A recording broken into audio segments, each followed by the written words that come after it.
పాలబుగ్గలతో పుట్టే బిడ్డ నోట్లో పళ్ళుంటే ఎప్పుడో పుట్టిన తర్వాత 6 నెలలకు రావాల్సిన దంతాలతో శిశువు పుడితే అది పెద్ద వింతే అవుతుంది. దాన్ని చూసి బ్రహ్మంగారు చెప్పిన కాలజ్ఞానం గుర్తుకొస్తోంది. ఆయన 100 ఏళ్ల క్రితం బోధించిన వింతల్లో ఇది కూడా ఒకటి ఉండడంతో ఇక త్వరలోనే ప్రళయం ముంచుకు రావడం ఖాయమని జనాలు అనుకుంటున్నారు. అయితే ప్రపంచవ్యాప్తంగా ఇప్పటికే ఇలాంటి సంఘటనలు 2-3 చోట్ల చోటు చేసుకోగా తాజాగా మన దేశంలోనే ఓ శిశువు పుడుతూనే నోటిలో పళ్లతో పుట్టింది. ఈ చిన్నారిని చూసిన వారు బ్రహ్మంగారి కాలజ్ఞానం చెప్పినట్టే జరుగుతోందని అంటున్నారు.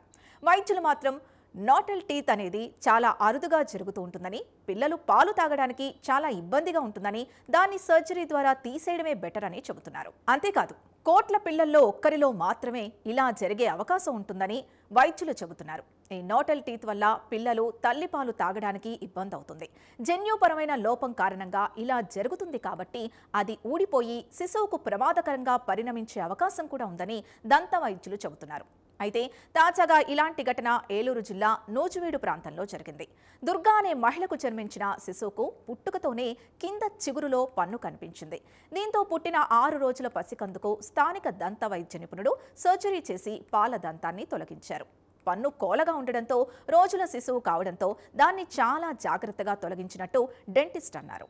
ఇక గతేడాది జార్ఖండ్లోని జంషెడ్పూర్లో ఓ మహిళ బిడ్డకు జన్మనివ్వగా ఆ చిన్నారి ఏడుపు ప్రారంభించిన వెంటనే ఆసుపత్రి సిబ్బంది చిన్నారిని చూసి షాక్ అయ్యారు. చిన్నారికి పుట్టుకతోనే 2 దంతాలున్నాయి. ఈ ఘటన జూన్ 11న పర్సుదిహ్లో సదర్ ఆసుపత్రిలో చోటు చేసుకుంది.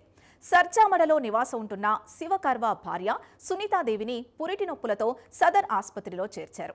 అప్పుడు డెలివరీ జరిగింది. బిడ్డ పుట్టగానే ఏడవడం మొదలుపెట్టింది. చిన్నారిని చూసి డాక్టర్లు, నర్సులు, పిల్లల కుటుంబ సభ్యులు కూడా ఆశ్చర్యపోయారు. అప్పటికే పిల్లాడి నోటిలో 2 పళ్లు బయటపడ్డాయి. నవజాత శిశువు నోటిలోని పళ్లను చూసి అందరూ షాక్ అయ్యారు. వెంటనే వైద్యులు శస్త్రచికిత్స ద్వారా చిన్నారి దంతాల్ని తొలగించారు. అయితే ఇలాంటి కేసులు చాలా అరుదుగా ఉంటాయని, చాలా తక్కువ మంది పిల్లల్లోనే కనిపిస్తాయని వైద్యులు చెబుతున్నారు. అయితే పుట్టుకతో వచ్చిన దంతాలు బలహీనంగా ఉంటాయి, సులభంగా ఊడిపోతాయి. కొంతమంది పిల్లలకు 2 కంటే ఎక్కువ దంతాలు కూడా ఉంటాయి. అయితే ఇలాంటి సంఘటనలో శిశువు తల్లిదండ్రులు తీవ్ర భయాందోళనకు గురవుతుండగా అలాంటి నవజాత శిశువులు సాధారణమైనవి కావని కొందరంటున్నారు. అయితే నవజాత శిశువుల్లో జన్మదంతాలకు ఖచ్చితమైన కారణం తెలియదు. జ్వరం, ఇన్ఫెక్షన్ లేదా పోషకాహార లోపం వల్ల అవి సంభవిస్తాయని వైద్య నిపుణులు చెబుతున్నారు. అయితే ఆసక్తికరంగా జన్మదంతాలున్న శిశువుల్లో 8% మరియు 62% మధ్య సానుకూల కుటుంబ చరిత్ర ఉందని వివిధ అధ్యయనాలు నివేదించాయి.